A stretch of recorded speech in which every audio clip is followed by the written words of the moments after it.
नमस्कार दोस्तों, आज मैं आपके सामने एक नई प्रेरक कहानी लेकर के प्रस्तुत हुआ हूँ। एक गांव में दो भाई रहते थे। उनमें से एक बड़ा भाई बहुत ही अच्छा बिजनेसमैन था तथा उसका पूरे देश में नाम था, उसकी प्रतिष्ठा थी। और दूसरा भाई निठल्ला और नशा करता था।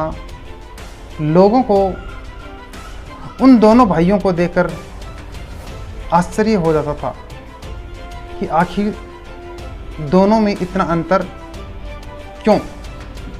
कुछ लोगों ने इसका पता लगाने का निश्चय किया और शाम को दोनों भाइयों के घर पहुंचे। अंदर घुसते ही उन्हें नशे में धुत एक व्यक्ति दिखा। उन्होंने उससे पूछा, तुम बेवजह ही लोगों से लड़ाई झगड़ा करते हो, आखिर यह सब करने की वजह क्या है? उस नशे में व्यक्ति ने कहा कि मेरे पिता, यानी कि मेरी इसकी वजह मेरे पिता हैं। वह बोला, मेरे पिता शराबी थे।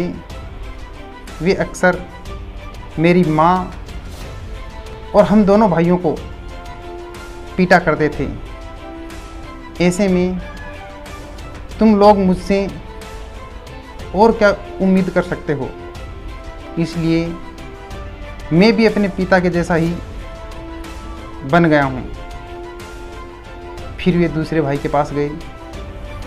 लोगों ने उससे भी वही प्रश्न किया, आप इतने सम्मानित और प्रतिष्ठित बिजनेसमैन हैं, आपकी ख्याति देश विदेश में है, इसकी वजह क्या? तो उस बिजनेसमैन भाई ने भी कहा, मेरे पिता, यानी इसका कारण भी मेरे पिता हैं। दूसरे भाई का उत्तर सुनकर के लोगों को बहुत आश्चर्य हुआ। उन्होंने पूछा, भला वो कैसे?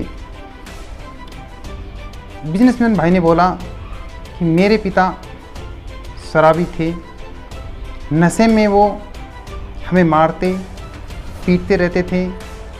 मैंने निश्चय कर लिया कि मैं ऐसा कभी नहीं बनूंगा, मैं ऐसा कभी नहीं बनूंगा। जीवन में जो भी घटता है उसके दो पहलू होते हैं, एक अच्छा और एक बुरा। ज़रूरत इस बात की है दोस्तों कि हम अच्छे पर ध्यान दें और वहीं से प्रेरणा लेने की कोशिश करें। दोस्तों, अच्छा बुरा देखना और उसे जीवन में उतारना नज़रिए पे निर्भर करता है। अच्छा सोचोगे तो अच्छा होगा, बुरा सोचोगे तो बुरा होगा। धन्यवाद दोस्तों। यदि आपको मेरी कहानी पसंद आई हो तो प्लीज़ लाइक, कमेंट और शेयर अवश्य करना। और यदि चैनल पर पहली बार आए हो तो प्लीज़ चैनल को सब्सक्राइब करके घंटे का बटन अवश्य दबाना। धन्यवाद।